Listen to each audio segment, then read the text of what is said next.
Hey everybody, it's Rich Tola, December 3rd, 2025. We're coming down the home stretch, 28 days left. Have you been getting your workout in? Well, today we're going to talk about how to quit bad habits. That's it.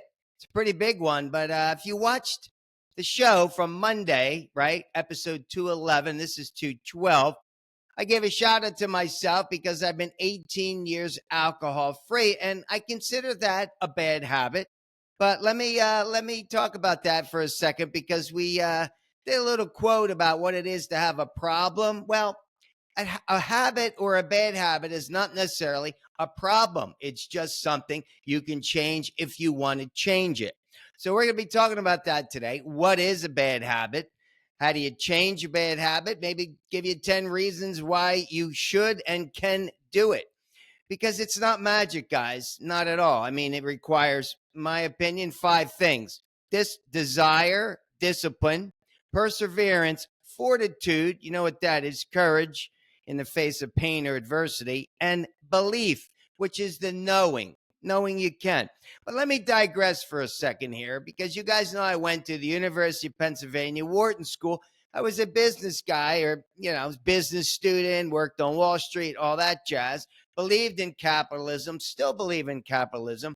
But I want to talk about two guys in particular that we studied, really studied. One lived about 300 years ago. His name is Adam Smith. You guys know him. He's a Scottish economist and philosopher. He lived from 1723 to 1790. All right. He's a pioneer in the field of political economy during the Scottish Enlightenment period, which was an outpouring of intellectual and scientific accomplishments. So who is this guy? He was basically the father of economics and father of capitalism. So in 1776, sort of a big year for the U.S., right? He wrote a book called The Wealth of Nations. And again, he was a pioneer of the modern academic discipline of economics, right? But basically, in a nutshell, this is what Adam Smith believed. He believed that individuals are driven by self-interest. Hey, I go one step further. We're driven by self-enjoyment. Here's where the habits come in. So we got Adam Smith and individuals driven by self-interest. All right. The second man I want to talk about that we studied, again, economics was the key at Wharton, Milton Friedman. Now, a couple hundred years later, Friedman lived. He lived from 1912 to 2006.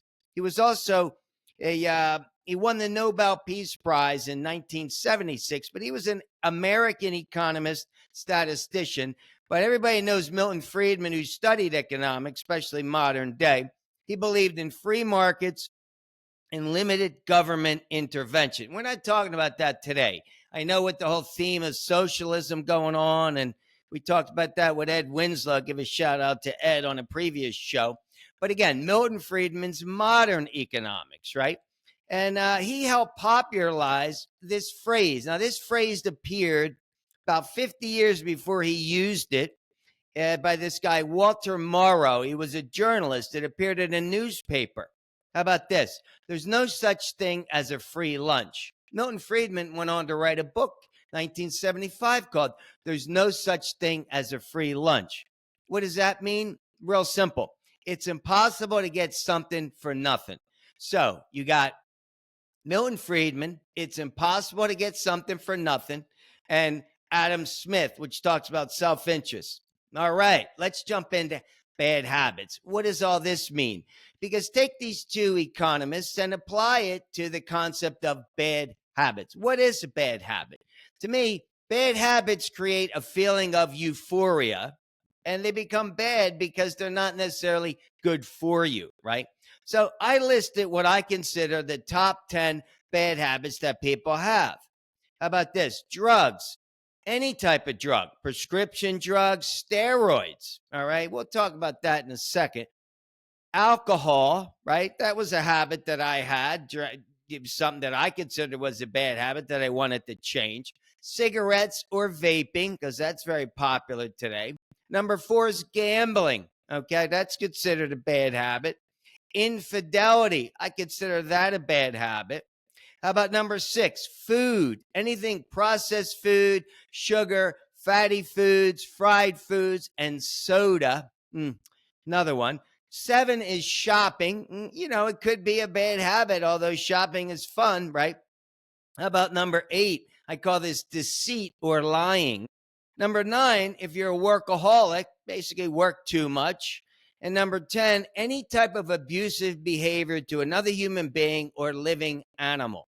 So all of these, I believe, create a feeling of euphoria for the person who's developed the habit. Now, for all you young guys and boys and girls or women out there, you're young. So you want to try to stay away from bad habits, because in the first half of your life is going to determine the second half of your life.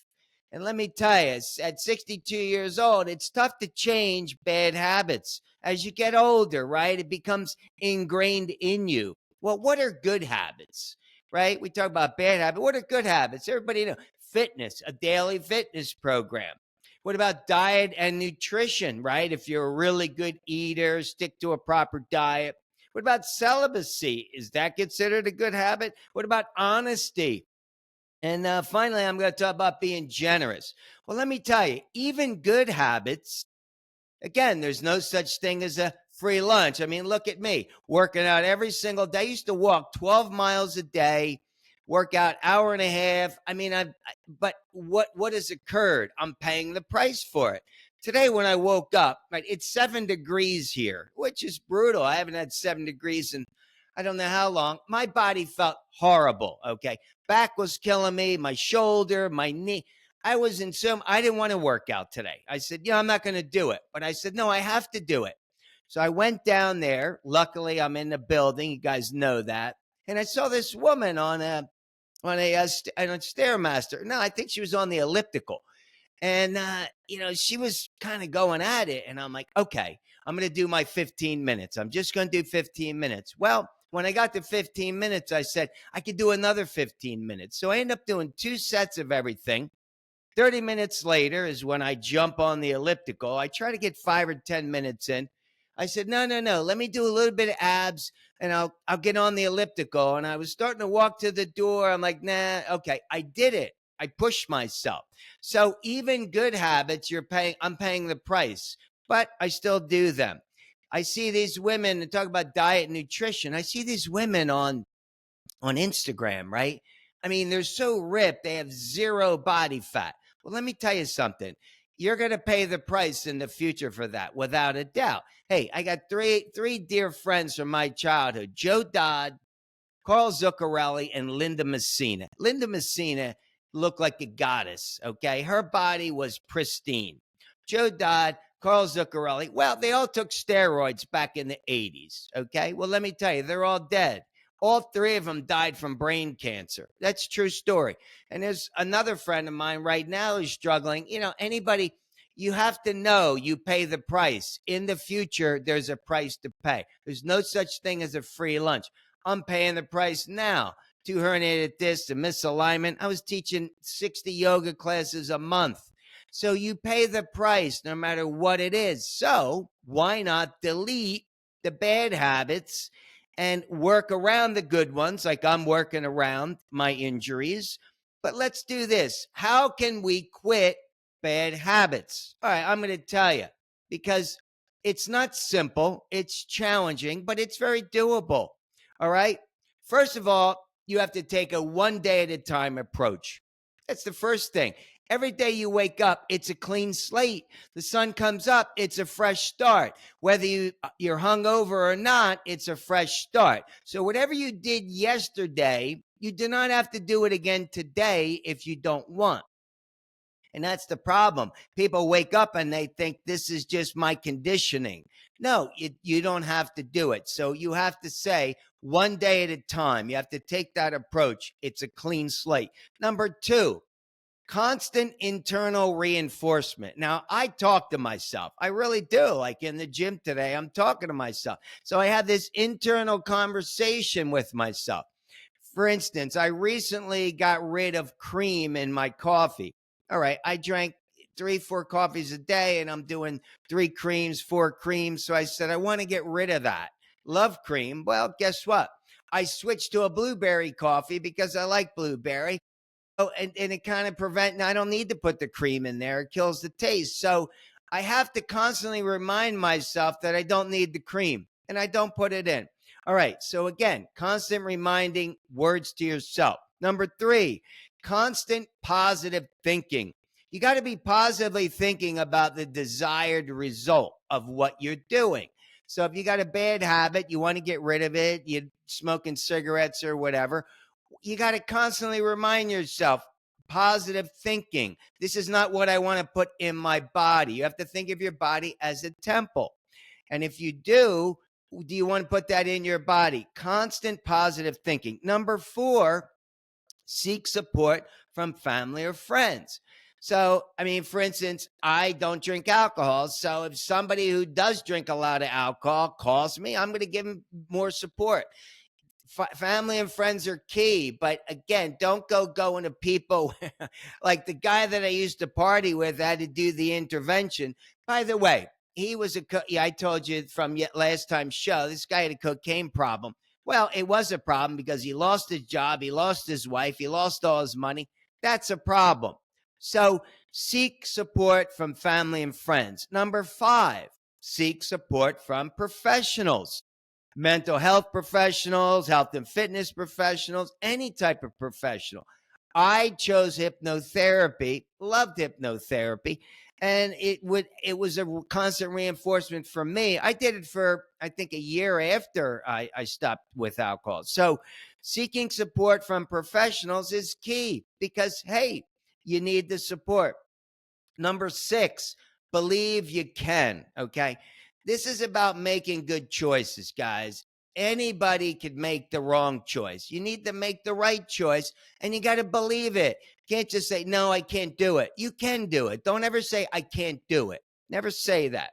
Number 7, non-judgment. Do not judge yourself. If for some reason, you slip up and you have that cigarette or you go shopping and you overspend, don't judge it. Tomorrow's a new day. Wipe the slate clean. Tomorrow, it's a new day. Number 8, accept the struggle. Hey, it's not easy. It's a struggle. It's painful. That's where the fortitude comes in. It's challenging, but let me tell you something. In time, it's easy peasy. I don't even think about. I remember when I first stopped drinking alcohol, like I didn't really want to go to bars because people would I felt insecure about sitting at a bar not drinking alcohol. I mean, let me tell you, years later, I became a bartender, still never drank. So what ends up happening is it's become second nature. So you got to accept the struggle, you got to accept the pain, and you can't quit on yourself. All right. Number 9 is embracing the pain because you're going to have the cravings. It's going to be difficult. Whether you're a person that eats a lot of sugar, hey, you give me a bag of Oreo cookies, that's not going to last 2 days, without a doubt. Now, do I do it once or twice a year? Sure. Hey, fast food, do I go there? And when I do, if I go to my little favorite fast food place, I'll have coffee with the cream in it. But that's like once or twice a month now. So again, embrace the pain, embrace the struggle, embrace the uncomfortableness because you could do it. Remember, there's always a price to pay. And number 10, you have to see the future you. You really do. You have to envision yourself as a person that goes into a place and doesn't have that bad habit. Hey, I do.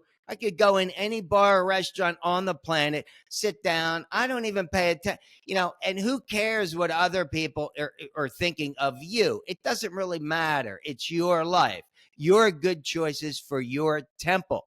Believe me, guys, anybody can kill a bad habit. So, hey, that's all I want to talk about today is bad habits. But before I leave you, I want to leave you with a little reading from my book.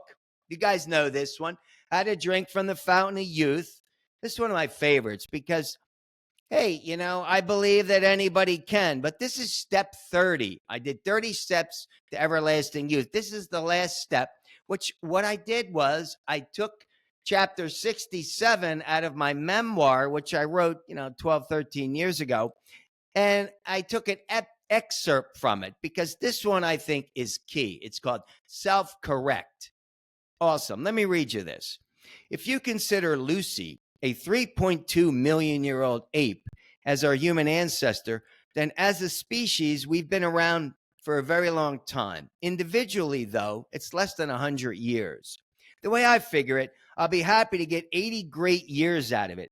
So why not keep my mind and body as young as possible? How do I plan on doing that?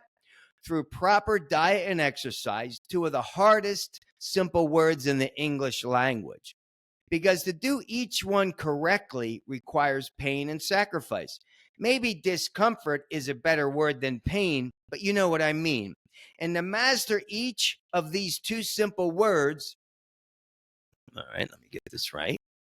Let me read that. And to master each of these two simple words, you need to self-correct. Self-correct refers to making adjustments along the way, constantly reminding yourself to make the better choice.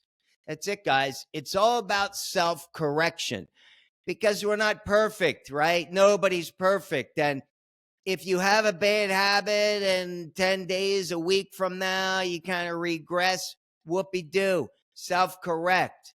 So all you got to do is put yourself back on the right path. You can do it. All right, guys. Hey, looking forward to Friday's show at 10 o'clock live. Brad DeRupo's coming on, learning everything you need to know about volleyball. Tournament starts Thursday, tomorrow. So get rid of your bad habits. Quit today. And as always, get your workout in. Peace.